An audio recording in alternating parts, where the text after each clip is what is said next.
Everything is sacred. Everything is sacred.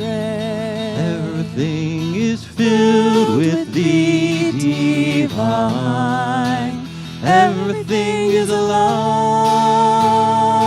with spirit. With spirit. Everything is a wonder. Everything is a wonder. Unfolding right before our eyes. Everything is alive with spirit. With spirit. Everything is a blessing. Everything is a blessing. Bursting from the earth and sky. Everything is alive with spirit. With spirit.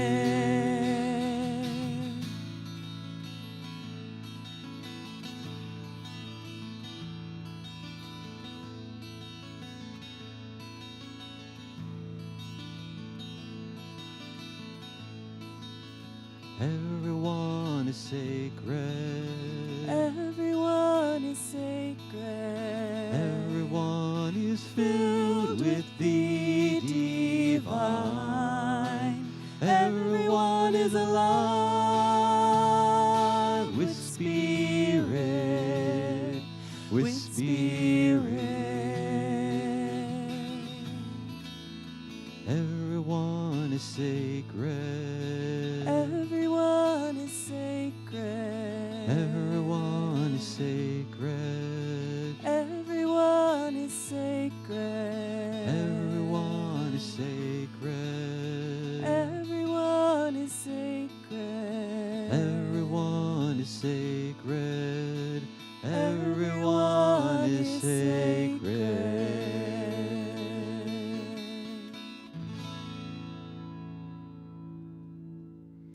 Thank you so much for singing with us. Go ahead and have a seat.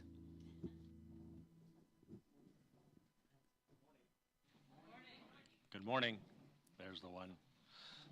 Welcome to Common Thread. Welcome with a bunch of other people who are also sacred, who are also filled with the divine.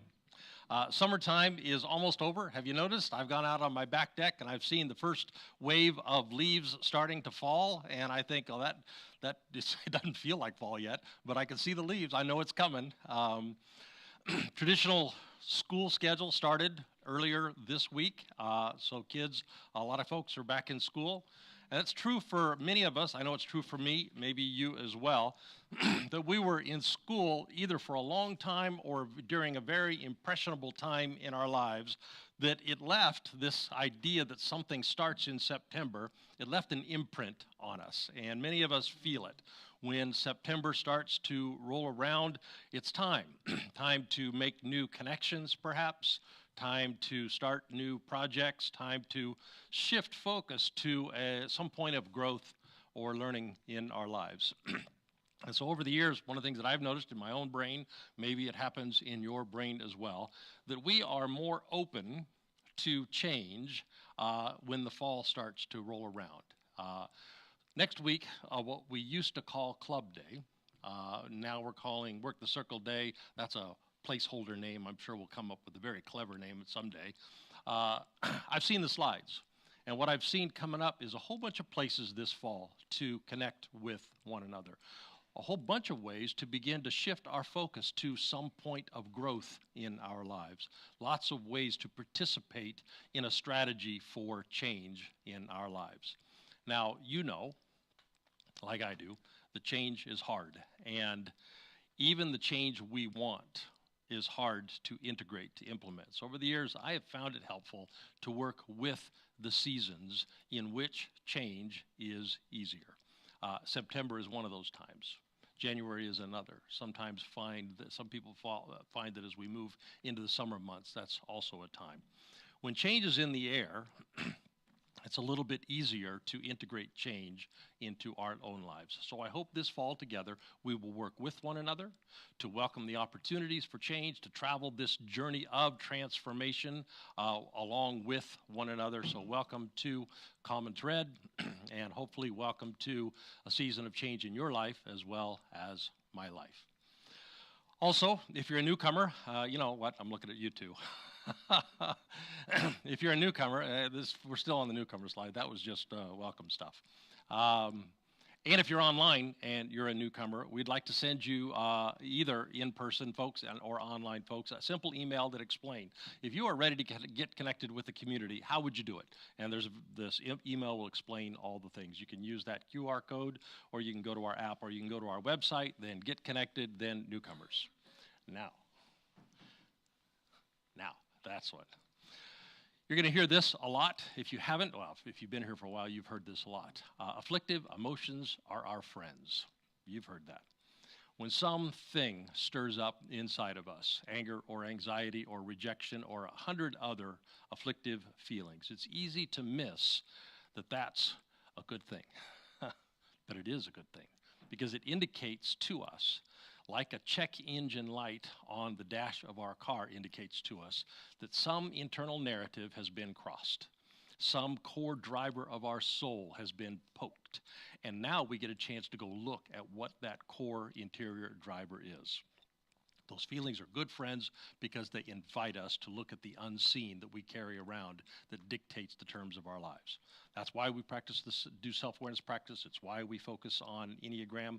And that's why each week down the hall, we've got a listener down in the library to provide a space, an environment in which you can think about the thing under the thing and the thing under that. Take advantage of the afflictive emotion indicator light to say, what is going on? So if you were to go down there and have that conversation, maybe they would explain to you the self-awareness questions.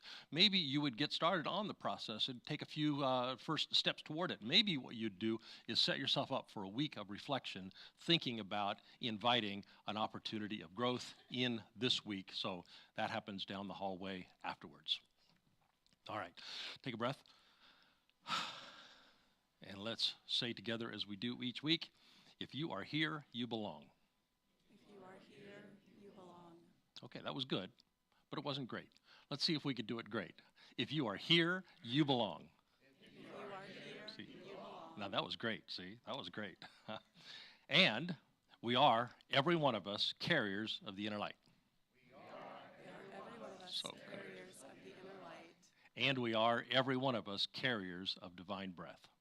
We are every one of us carriers of divine breath. All right, so that means somebody within a chatting distance of you is a carrier of divine breath. Let's stand up and turn to one another and say, good morning, how are you? Good to see you.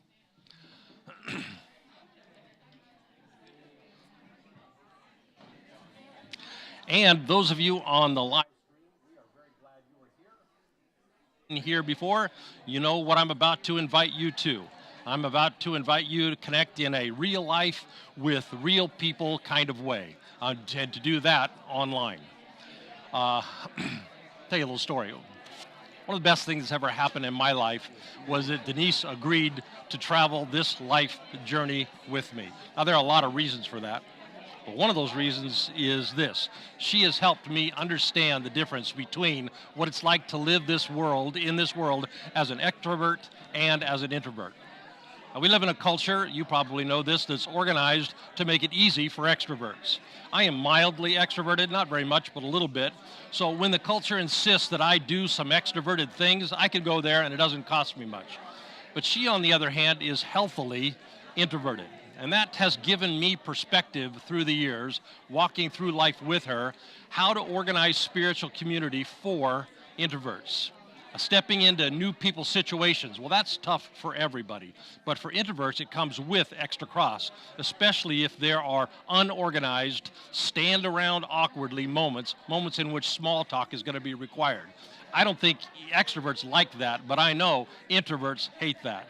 So you're going to be invited later to click a link on the YouTube notes, connect to real people in an online way. And when you get that invitation, everybody resists it because, I'm talking to you on a screen. But introverts feel another layer of resistance because there's probably going to be those small talk required moments. So here's the thing. We won't do that to you. When you join online, what are you thinking? You're going to be invited to that later. Or later, if you get the email, you'll get invited to an online book club or an Enneagram group. You're going to know exactly what's happening when you get there. And if you are invited to talk, you'll have time to think about it before you do. And it always will be a normal vibe there that it's okay to observe and not speak until you're ready to. But if you'll take the risk, click the link and show up and be brave, if you'll put yourself out there, over time, you're going to create a space to connect authentically, build friendships, find your people, and do it at your pace. So when we invite you to click one of the links, I really hope you'll do it. Thank you.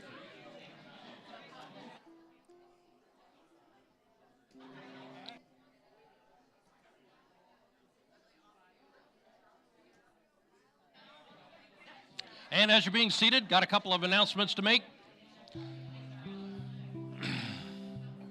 As you're being seated, a couple of announcements to make. Look at that. I can say it until I'm blue in the face. He plays a chord on the guitar, and then you all sit down. More things than normal to talk about today because, fall is gearing up. Just a few things to highlight here. Today at 4 o'clock is Brew Crew. Friday, Bunko Night is back. That's a great fun thing. Saturday, there's kayaking on the Neuse. Next Sunday is a big annual day for us, brunch afterwards. So maybe this week you might want to line up who you want to talk to afterwards when we're having brunch. So that's coming up. Next slide, Braver Angels on the 21st. We're going to learn together how to disagree better. It's another core, essential, necessary skill if we want to participate in healing the wounds that are afflicting our nation. On the 28th, next slide. On the 28th, our annual Enneagram seminar is coming up. A core set of skills to help us in the process of self-awareness. Next slide. Did I mention it, or I was talking about it outside? One of our teachers, her child broke his femur. And so he's in a body cast, like from ribs down to knees. And so she can't come to church. So we are down a teacher. Consequently, because of that, I am here doing the children's update for you this month instead of Shelby. She's down there. So 3 things quickly. First, could you help fill in for a few weeks until the body cast gets down to just a leg cast? And then second, if so, talk to Shelby. Second, the children's newsletter came out. You'll find it in the app. And got all kinds of great stuff of what's happening down in the children's area. Shelby wanted you to know about that. Third, on the 22nd, I'm going to have snack and chat right after church, and then after that, downstairs for a while to help kind of organize the space. We're trying to do that every quarter. It's a great time to connect with other people and get to know other parents or just people in the community. That's also the bowling day for the teenagers. So if you've got a teenager, this is ideal. You can do snack and chat. They'll go bowling. You do snack and chat. You go down and help with the children's area, and then you could go pick them up. The timing will work out perfectly. Next slide. Finally, it's unfortunate that this one comes up so early in September because it doesn't really give us time to talk about it. One Wake is having its internals assembly this Thursday evening at 7 p.m. So at that meeting, you're going to hear things that have happened with One Wake this year. Here's just a few. We won $530,000 for Smart Ride Microtransit to get people who are moved out by gentrification be able to get back in and do their jobs. Secured $5.8 million for the Cary Housing Fund for people who are being dislocated in that part of our town. Secured $600,000 for a pilot group to do mental health crisis intervention, and over 1,000 households have been helped in the last 12 months with reduced energy costs. So you're going to hear about things that we have won by working together with those in the county. But you'll also hear about new efforts that are shaping up this fall. One of the primary things that we'll be working toward is housing costs. So I usually go to these in person, but I'm helping a couple get ready for their wedding just before that, so I'm going to attend online. So if you attend online, a couple of things. First, you got to register in order to get the link. So if you will just go to onewake.org and register, you'll get the link, and then you can just show up online or you can show up in person.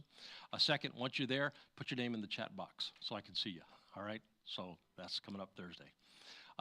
Next slide, 3 places to find out all the stuff that I didn't mention or all the stuff that I just kind of motored my way through. Always, you can go to our app, you can go to our website, the front page of the website, and you can open up the Thursday email. Sue. Yes. What do you mean when you say if you're there, put your name in the chat box? If you go to the live stream, there's a chat box that shows up over on the side, and you'll see it. People's putting their names in. It just I don't know that. Yeah, I'm sure they're going to do it on YouTube, but I don't think you get there through YouTube. So yeah.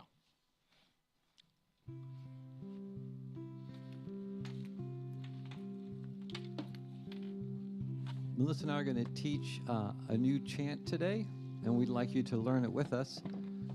The way we're going to do this is Melissa and I are going to sing through, it has 3 verses, so Melissa and I are going to sing through the first verse, and then we're going to invite you to sing with us that same verse.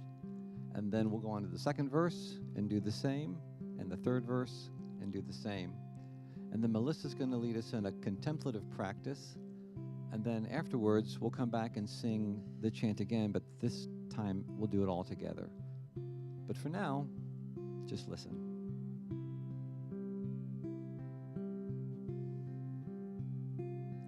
Become a whole world for a whole world.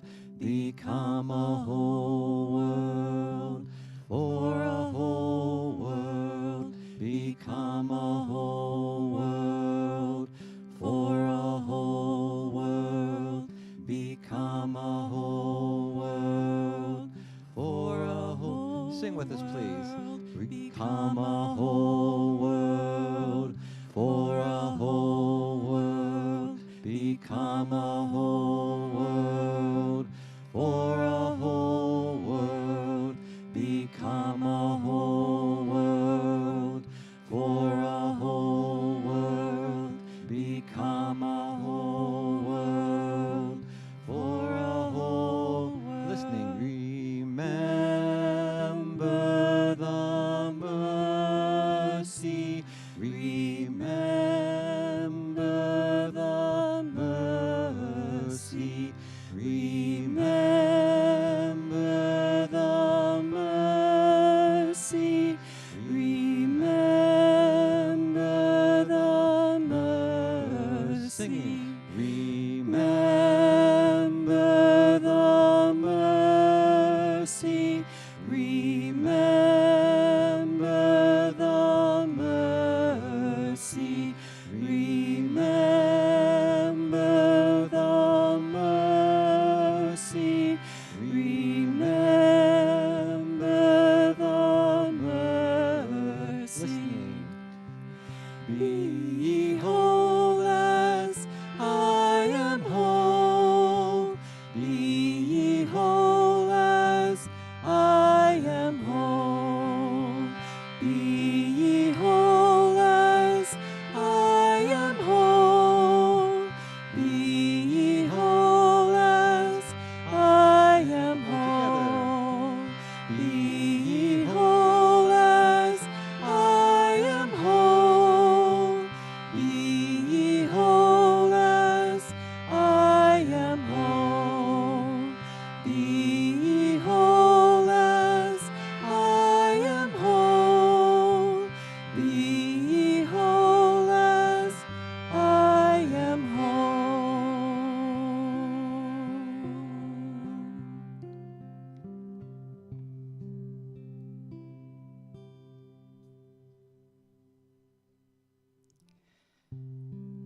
So before we return to that chant and really sink in, let's take a moment to center and ground ourselves in the fullness of our being.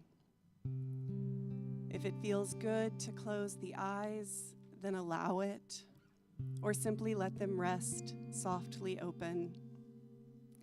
Sit with a tall but relaxed spine. If the legs are crossed, consider unfurling and planting both feet firmly on the ground, feeling the solid support of the earth beneath you. Relax in the truth of gravity that you are held up and held onto. Try to tap into that three-centered awareness that we've practiced recently. Open up awareness, keeping in mind that awareness is just observation. We don't notice in an effort to change. We notice simply to notice. Observe your thoughts. Don't try to control them.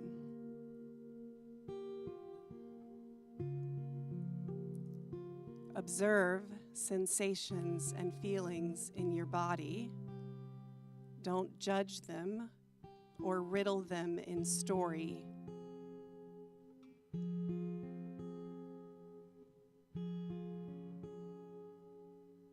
Observe emotions that arise and let them be.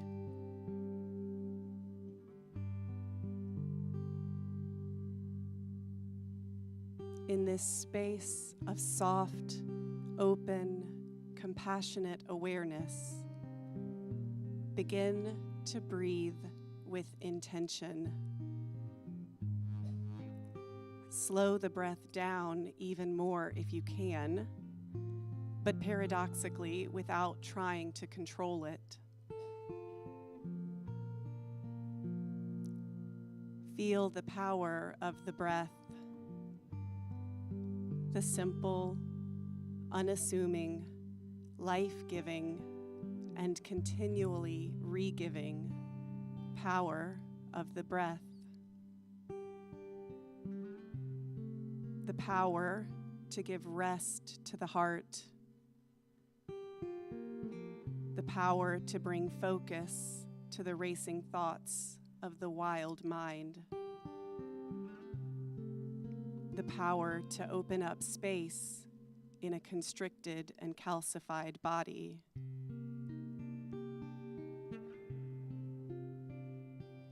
The power to unite. To unite ourselves.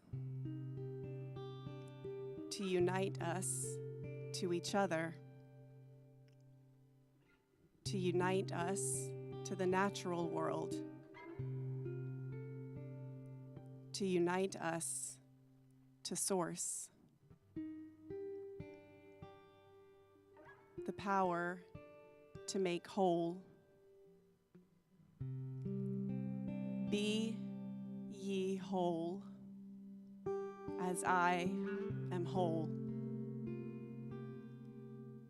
Breathe.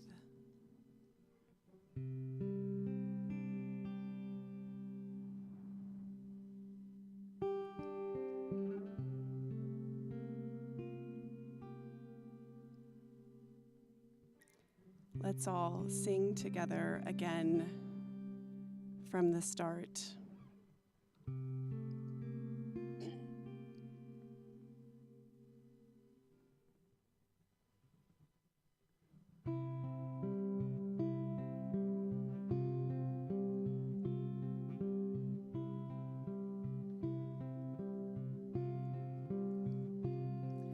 Become a whole world for a whole world. Become a whole world.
I was going to say that delay worked a little bit to kind of come down from the chant before we talk about money. But good morning. It's good to see everybody here this morning. And I just wanted to quickly draw your attention to the financial report for July. We took another big hit in giving, and I'm not going to say too much about it from up here this morning because we sent out a financial update email this past Monday, and I talked about it for 5 minutes in the video there. So I encourage you to check out that email, check out that video if you haven't done so already, and listen to me there if you want. And if you don't want, here's a real quick summary. We are putting great effort toward financial stability sooner than later here at Common Thread. And I've already had 3 meetings with Carol, our new bookkeeper, and Matt Reardon, our new treasurer. We have convened a financial strategy team. We are going to find different avenues of income. And I invited each of us to consider how we can be vested in this community through our giving. Giving what we are able, be it money, time, skills, whatever we give, and giving according to what this community has meant to each of us. Because when we work the circle, our giving to this community is what holds the circle together. When we give, we also receive, which allows us to give again. See, it's very much like a circle. So, thank you for your continued generosity and love for our community and all the ways you give, and we'll keep you posted as things move along. And another way in which we are taking big steps towards financial stability, not to mention organizational and institutional stability for the future, is through Common Thread's very first governing board, which we are going to install here in a few moments. But first, I'm going to turn this over to Angie, our outgoing board's vice chair, who has been our Sherpa on this new board journey. And she's going to give you a little explanation about how and why this new board came to be. And I'm assuming this is the mic we give her. Thank you, Sue. You're welcome. Come up here, Angie, if you will, so that we can see Testing. you. Good morning, everyone. We're excited to give you an update on our Build It From Scratch community governance journey. With approval from the 2 non-proposing bodies, the board, I'll call them the old board, ratified our new bylaws in June. The old board then asked you all to nominate people to serve on the new board. We received a bunch of great nominations and made one decision, and that is that immediate family members of paid staff cannot serve on the board.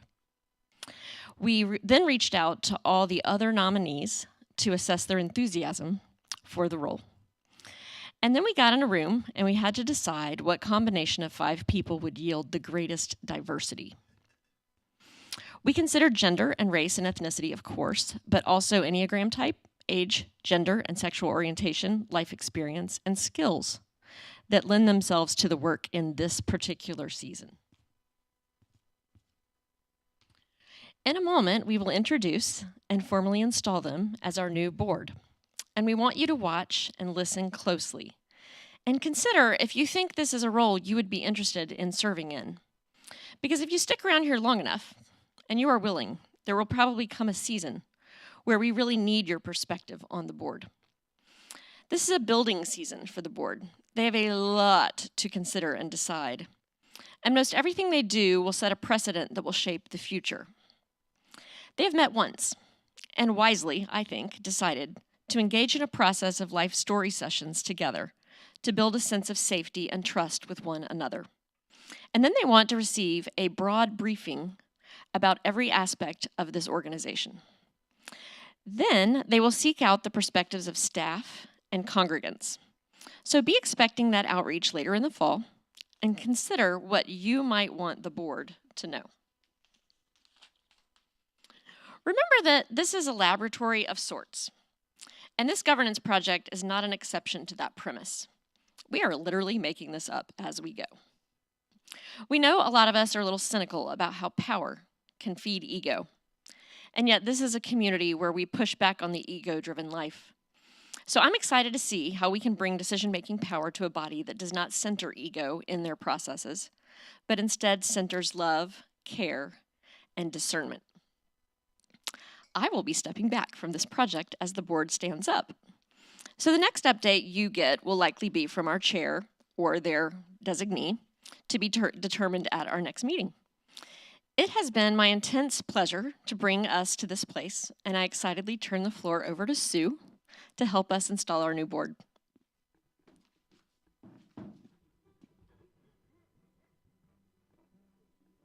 work she has done.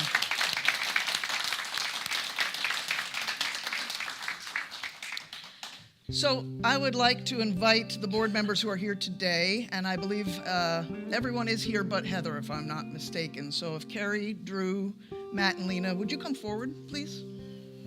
And if you'll stand right in front of Joe over here, he doesn't mind if you block him for this.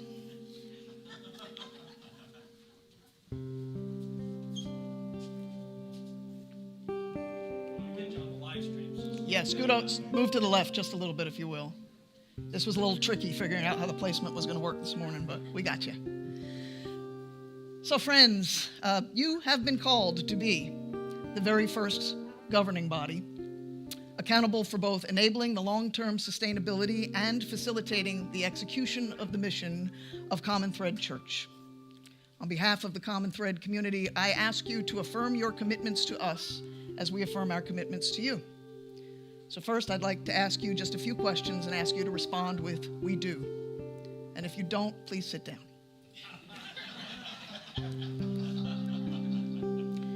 Friends, do you promise to listen to the inner voice in your own lives and in this leadership capacity? Do you promise to work together in love as a governing body and with servant hearts for this community? Do you pledge transparency in your actions and decisions while also being responsive to the gentle nudges that at times require confidentiality? And do you promise to guard the core values of this organization and ensure that they are expressed in all the actions and decisions you make on behalf of our community? And friends in the room and friends online, if you really want to get into this, I invite you to extend your hands toward our friends up here as I offer this blessing on behalf of all of us.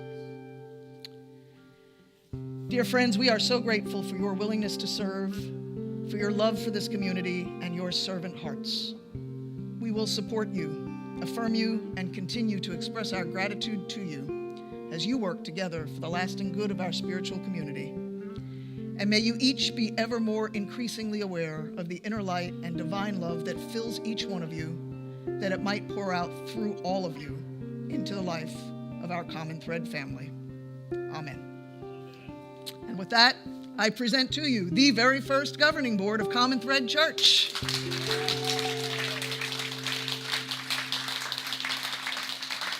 And we just installed Heather Stewart in absentia because she couldn't be here today, but thank you, friends. You may sit down.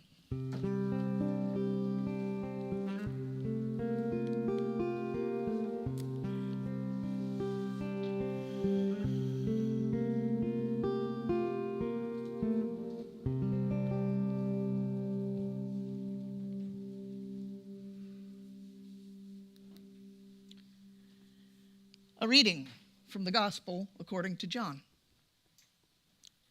Now there was a Pharisee, a man named Nicodemus, who was a member of the Jewish ruling council. He came to Jesus at night and said, "Rabbi, we know that you are a teacher who has come from God, for no one could perform the signs you are doing if God were not with him." Jesus replied, "Very truly I tell you, no one can see the kingdom of God unless they are born again." Excuse me. "How can someone be born when they are old?" Nicodemus asked. "Surely they cannot enter a second time into their mother's womb to be born." Jesus said to Nicodemus, "You must be born again from above. The wind blows where it will, and you can hear the sound it makes, but you do not know where it comes from or where it goes. And so it is with everyone who is born of the Spirit."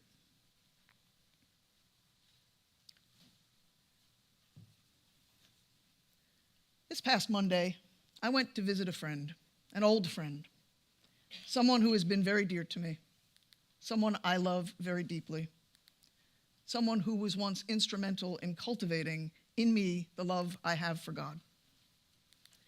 I couldn't begin to count the number of hours we have spent together over the years, sharing meals and stories, supporting each other during times of crisis and sadness, celebrating moments of happiness and wonder. And what bound it all together for a very long time was the joy of our shared love for God. But on Monday, I wasn't heading down there for any of those things. We had plans to talk about the distance that has come between us, this chasm that has widened over the years, as our spiritual paths have diverged in ways neither of us attended to as it was happening. And over the years, she has become increasingly rooted in a conservative, dogmatic version of Catholicism, and I, obviously, have gone in quite the other direction. We had loosely planned to talk about the reasons why we have chosen such different paths in life, and I had a faint hope that we might be able to find enough common ground to plant the seeds for the birth of a new relationship between us. She truly once was one of my very best friends. When we sat down, we assured each other that while we do love each other, and we aren't out to change each other, it's really hard to know what a relationship can look like with our having such divergent views in the most important parts of our lives, especially the views being about who I am and how I am living my life. Are there things you want to know, I asked, about where I'm coming from and why I have come to live my faith this way? No, she said pretty quickly. And I could sense her body pulling in, clenching, bracing against something. I really don't. In fact, it upset me so much to listen to you talk online, I can't do it anymore. Everything you say is so foreign to me. I don't want to know more. I don't want to talk about it. I am perfectly at peace with what I know is the truth. A mighty fortress is my God. And I guess this lesson series is a really good example of the kinds of things that were upsetting my friend whenever she tuned in to listen. Over the past 2 weeks, if you've been paying attention and tuning in, we've been talking about a bunch of things in this room. Among them, how Christianity evolved over time with a kind of Nicodemus-like mindset. This Pharisee who came to Jesus looking to get a sense of certainty around what he was teaching. And we've explored how Christianity's sense of certainty became its fortress, its certainty around scripture, around doctrine, around rules. And certainty is a very appealing thing to us humans in a very uncertain world. It can give us a sense of control, a sense of security. And so much of what made it into the Bible has been viewed that way and passed down to us as the inerrant, unchanging, certain Word of God. And while we have seen that much of what made it into the Bible supported this party line of certainty, this line from Jesus, spoken to Nicodemus right there in the church-sanctioned Gospel of John, comes through loud and clear in its uncertainty. The wind blows where it will, and you can hear the sound it makes, but you do not know where it comes from, and you do not know where it is going. So it is with everyone who is born of the Spirit.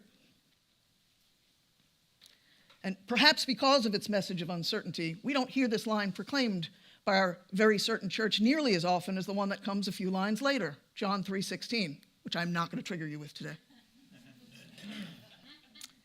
But when the wind blows where it will, it can be very scary. Our default reaction when faced with uncertainty is to brace against it. We know the posture. We can sense it in our bodies. It's a pulling back, a shrinking within to protect our small individual selves, a kind of constriction, a kind of contraction. Our breath might feel short. Maybe it's a clenched fist, a holding on to something. It's a fortification or a resistance to whatever threatens us when we feel out of control, when we feel a lack of security. We all do it sometimes. It's just how we humans are. But when we become self-aware, we can notice this excuse me, happening in ourselves. And we have another choice. We can surrender. We sense this posture too in our bodies. It's the clenched fist that gently opens, the breath that becomes deeper and slower, the calm that flows through our bones. This is a posture of softening, of being gentled, of connection with others and openness to that wind, to the Spirit, that it might fill us with peace and wonder and love. And in every period of history, whenever a critical mass of people chooses in their fear to dig in and build a fortress, it's always accompanied by a critical mass of those who choose the path of surrendering to the wind instead. And one side's actions often spark the other's response.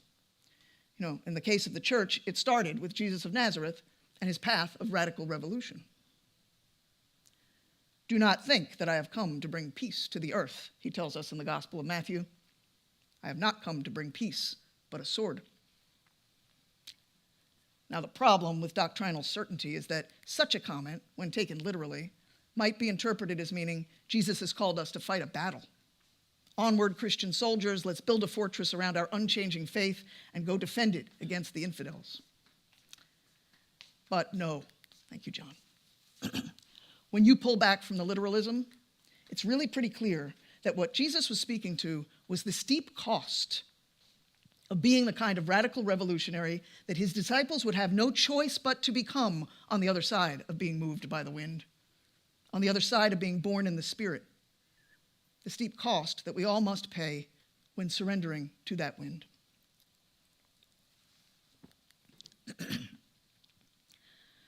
Such surrender begins within each one of us when we let it, in the softening of each of our hearts. When we adopt this open posture of surrender, we die to what we must, to our obsessions with how others perceive us, to our fears of failure, to old resentments, to our need to be perfect, to our attachments to certainty, to a resistance to change. We surrender our small lives for the sake of the bigger one, which makes our hearts supple and allows us to live from the force of the indwelling divine. And once we do, it is impossible for our lives to stay the same. The status quo in our lives can no longer stand. The old paradigms that ruled our lives start to fall away. What we once felt we needed to protect with every ounce of our being, we are able to begin to let go. And over time, with consistency in our spiritual practices, we find ourselves increasingly able to draw from an infinite well of love so deep that it no longer becomes an effort to love. We no longer need to respond to a mandate to love. It just pours out through us. And others, especially those who seek security in building fortresses of certainty, might not like this. Our bosses might fire us. Our friends may pull back. Our churches might excommunicate us. Our families might disown us. And we pay the cost, because what we have found is worth more than any of what we might lose. And when a critical mass of people wake up like this together, when their hearts are open and connected to each other, the power of surrender begins to spread like wildfire. And it can do nothing other than threaten the greater status quo. The disciples of the early church are a witness to this.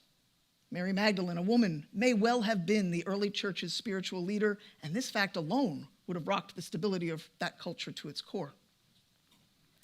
Thecla, who we talked about a couple of weeks ago, walked away from the security and certainty of the life laid out for her to join up with Paul, who was knocked off a horse and walked away from the security and certainty of the life he had previously known. Thomas and Phoebe and James and Priscilla, Lydia and Peter and all the disciples went out through and beyond the empire proclaiming this good news. The kingdom is within. Wake up, find it, live from it.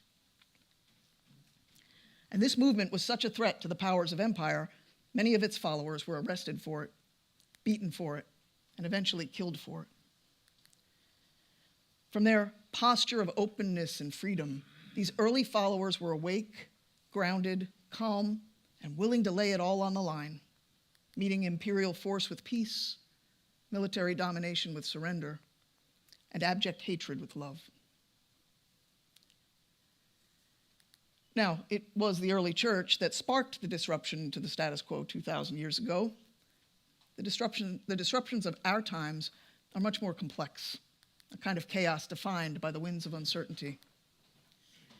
You'll recall that the 20th century was a wild ride, rocked by global events like never before, with its wars, economic crises, genocides, and the omnipresent fear of the detonation of a bomb that could wipe us all off the face of the earth. And as the decades of wild uncertainty unfolded, some people found comfort in clinging to the fortress of certainty the church offered. Others abandoned church altogether and sought certainty in fortresses elsewhere. But some came to acknowledge that there is no certainty, only possibility. And they found themselves stirred by a restlessness or a renewed call to seek deeper truth. And heading into the second half of the century, amidst the ruins of this crumbling world order, a critical mass of people took the opportunity to adopt a posture of unclenched fists and openness to what was unfolding, dying to their old selves and awakening to new life together. Here in the United States, this awakening manifested in so many ways and so rapidly, it was almost overwhelming. Civil rights, gay rights, and the feminist movement emerged alongside the peace and hippie movements. People explored new ways of accessing transcendence through paths such as meditation and even psychedelics. And none of these movements were pure or perfect, they never are, but people were willing to pay the cost of joining them, of dying to old ways of being so that the wind might blow through them, heralding the possibility of a genuine transformation, of a new world on the horizon. And what's really fascinating to me is that this wind wasn't just blowing outside the church, it was also stirring within it.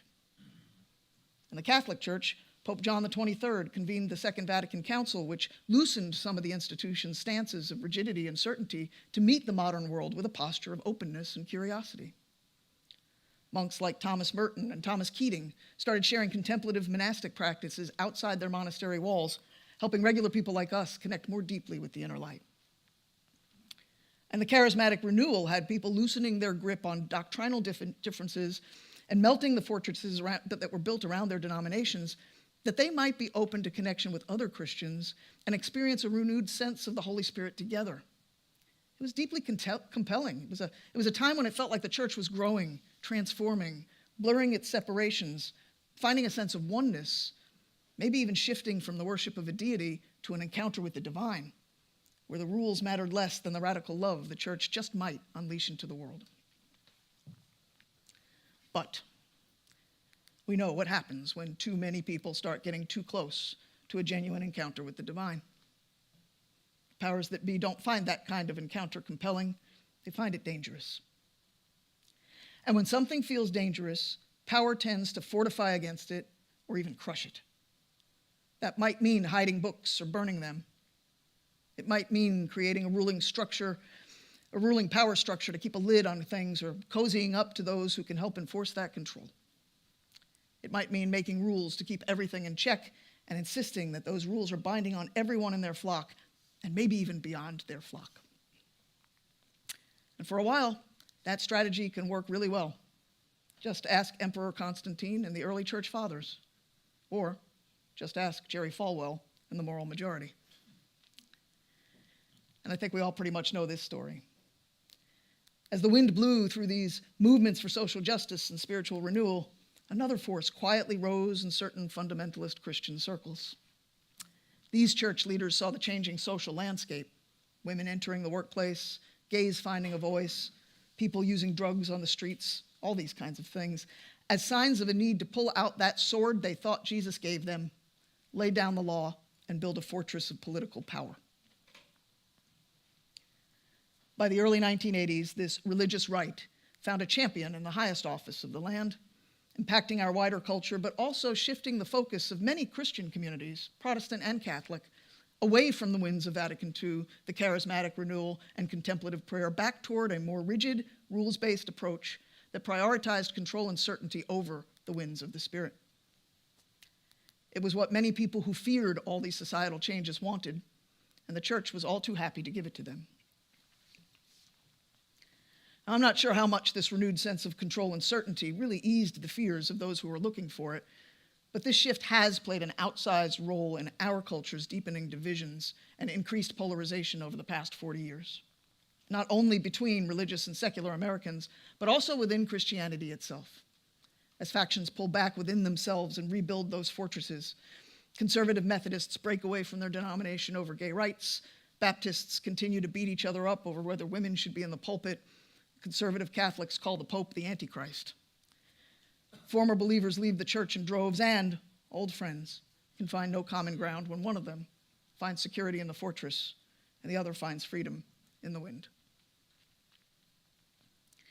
And it's striking how all this mirrors the way conservative forces in ancient Rome influenced the direction of early Christianity. In our times, dogmatic Christians found their way into a government that was originally founded on principles meant to prevent that very thing. And as we are all aware, they are seeking to become much, much more influential.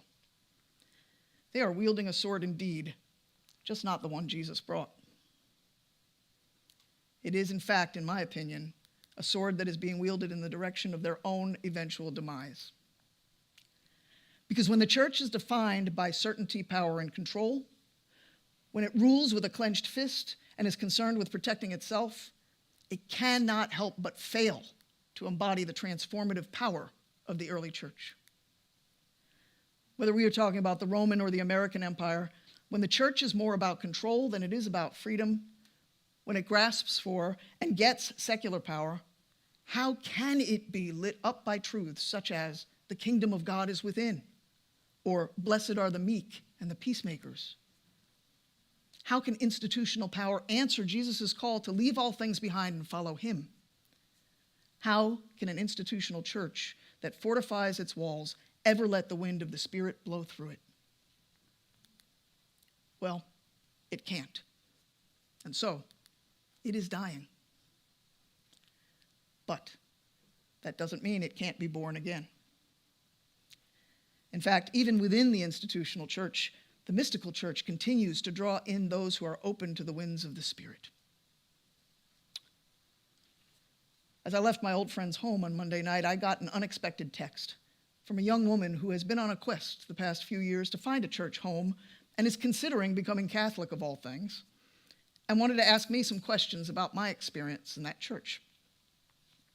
We met for coffee, and it was immediately clear to me from her gentle posture of openness and curiosity that she wasn't seeking easy answers or a checklist of beliefs. Instead, she was asking about my experience, about my encounter with the divine in that context. I shared that for me, the draw of Catholicism was never about the certainty, but always about the mystery, the sense of something vast and beyond words that we reach for in our prayers and rituals. The spirit of the early church, alive in the mystical tradition, was what held my heart. And as she nodded her head, I saw a desire in her for the same. And when I got home that night, I was struck by my two very different Catholic conversations this week. The first one reminded me, with a sense of sadness, of how viewing the spiritual life as a quest for certainty leads to making one's faith an impenetrable fortress of safety and security. Anything that might challenge the solidity of that structure is too risky and must be resisted, and the consequence is that those walls offer no real protection from anything but the fresh winds of the Spirit, the same ones that have come to move so many of us in our lives. But that second conversation was something else altogether. My younger friend, in her earnest search for the path that will best help her access the divine light within her, isn't looking for an institution to give her certainty or security. She is eager to surrender the small life for the bigger one that we read about in the Gospel of Thomas, wherever she might find it. She keeps seeking and will keep seeking until she finds. She is willing to be troubled. She already has been. She is prepared to be confused. She's been there too. And she is eager to have all that confusion be blown by the wind of possibility as it gives way, not to certainty, but to wonder. And perhaps she will find that wonder in the sacraments of the Catholic Church, as I once did, as I sometimes still do. No walls around her open heart.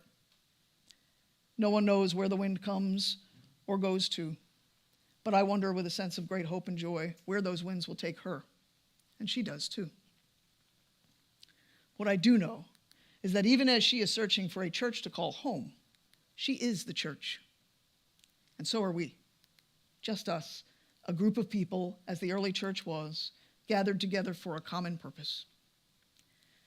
And our common purpose, if we are to meet this moment in history with all we have, is to listen to the wind that never stopped blowing and accept the invitation to become the early church born again.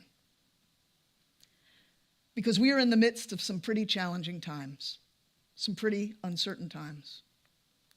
And I'm not going to pretend that things might not get harder in the near future.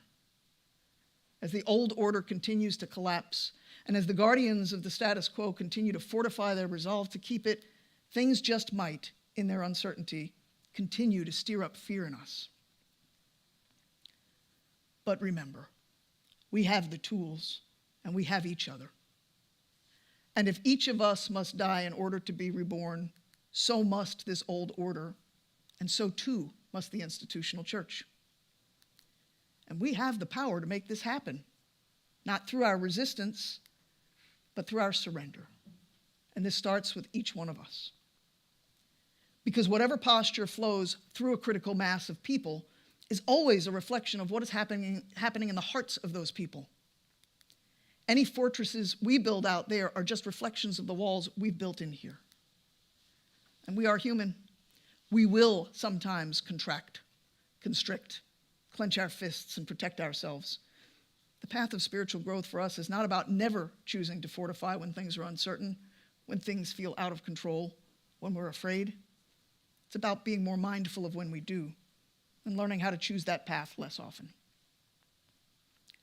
And the real good news of the gospel is that, just like the early church, we also have the choice to surrender.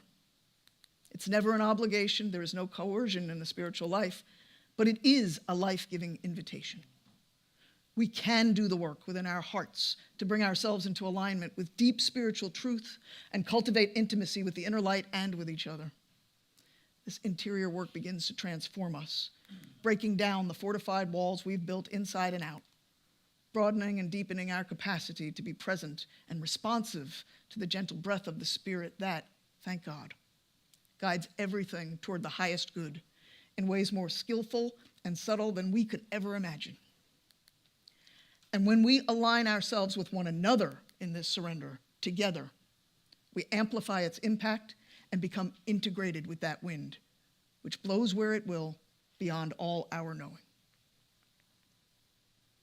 That is the reborn church we are invited to become right now, to become tomorrow, and the day after that, and every day forward together.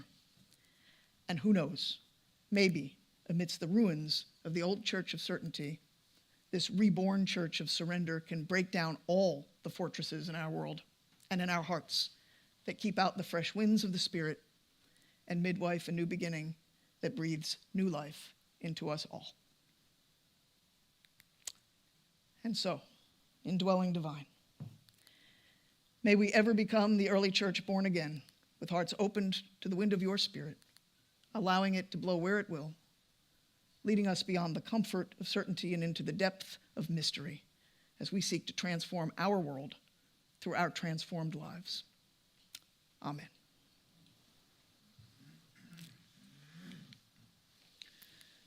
So before we dismiss our friends on the live stream, I want to say two things. First, there seems to be quite a bit of interest, both in the room and online, in doing a deeper dive than Sunday mornings will allow into the teachings of some of the early non-canonical texts we've been exploring.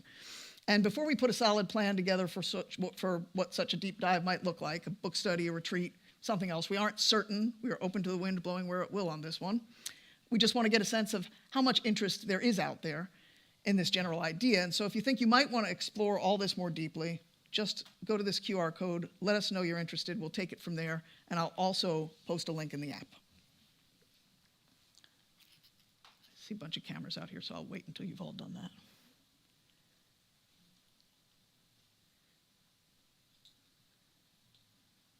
We good? All right. The second thing I want to do is reiterate that next week is Working the Circle Day. Doug mentioned it before. And you'll see a whole host of ways in which you can grow in the spiritual life next week. And no matter which options you choose this fall, I would encourage you to make a contemplative practice not one more thing that you do, but the one thing you do to bring deeper meaning, purpose, and life to everything else you do. If you want to be grounded as we head into the uncertain and frenetic energy sure to come this fall, I can offer no greater suggestion than to be consistent with some kind of spiritual practice. And only you can decide what practices work for you. It might be centering prayer in the morning or examine in the evening or the welcome prayer throughout your day. It might be brief moments in your kitchen, washing the dishes and choosing to be grounded and present as you do. Might be grabbing some binoculars and watching birds in the backyard, which is what old people like Doug and I do. That's what Jack told us this Friday. Or taking mindful hikes on the Greenway, or heck, just ask Maria, it could be hula hooping. If you need support in getting a practice started, guess what? We're offering it. You'll hear more about that next week. A new meditation support group that Angela McLean will be leading once a month for any who struggle and want to cultivate a consistent practice, or for anyone interested in being part of that group at all. And you'll also hear next week about the invitation to join us each Tuesday night leading up to and including the election, a mix of gatherings here in the room and online, in order to not only support each other, but to pray, to chant, to, as I said earlier, align ourselves with one another to amplify the impact of our inner work. Because remember, what we do matters. The divine is only manifest through us. And when we manifest God's love together, who knows what new life might arise.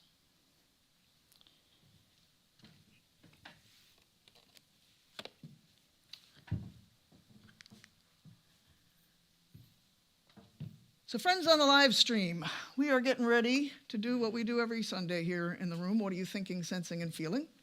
And we invite you to do the same if you are watching us live on the Sunday morning. You might not be watching live on Sunday morning, but if you are, if you look below in the comments, the YouTube comments below this video, you'll find a link to join What Are You Thinking? And we encourage you to do that. We've got a pretty robust group of folks who have formed relationships online, and they talk about the lessons or whatever's going on in their lives, and they would be more than happy to welcome you to join them. And so if you want to process what you just heard, or you just want to connect with some folks because you are watching us elsewhere and not here, go ahead. Whether you're here in Raleigh, someplace else in the world, join. They'd love to have you.